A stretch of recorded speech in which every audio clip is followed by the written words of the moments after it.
大家好，我是慧慧。在家做锅贴，有人用面粉水，有人用淀粉水，其实都错了。今天给大家分享一个正确的做法，下面我们来看一下吧。首先准备一块肥瘦肉的比例是2:8的，给它剁成肉馅儿，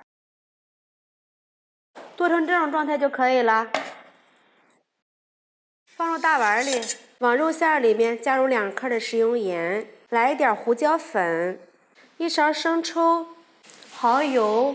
再来点老抽上色，放入切好的葱花、姜末，浇上烧好的热油，激发出葱姜的香味儿。顺着一个方向搅拌均匀。调肉馅的时候加油，可以使肉馅吃起来更加的顺滑，不发柴。再打入1颗蛋清，继续搅拌均匀，这样吃肉馅吃起来更加的滑嫩。这个肉馅可以说是万能肉馅了，可以包包子、包饺子、做馄饨，都是非常的不错。给它搅拌上劲儿，先放一边备用。提前把韭菜洗干净，控水，切碎。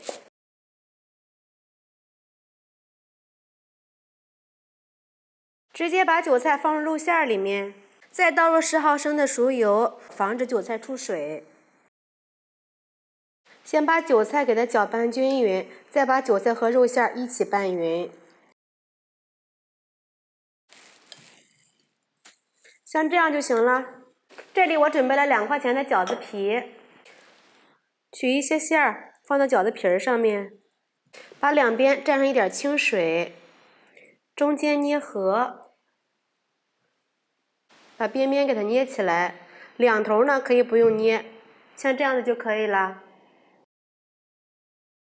下面准备一个小碗，放入1勺的淀粉、1勺面粉，加入300毫升的清水、5克的食用油，搅拌均匀备用。平底锅提前预热，刷上1层薄油，把锅贴均匀的摆入锅里。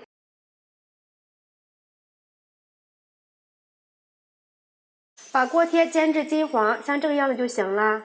把我们调好的淀粉面粉水倒入里面，没过锅贴的1/3就可以了。盖上盖子，把汤汁收干。大约6分钟的时间，汤汁已经收干了。出锅。来看一下，这个底部是焦黄焦黄的，超级的漂亮。这样的做出来的肉馅非常的鲜嫩，不腥也不柴，外皮焦香酥脆，吃起来真的是太美味了。看一下是不是非常的好吃呢？喜欢的朋友们就赶紧试一下吧。喜欢慧慧的视频记得点击关注转发，拜拜。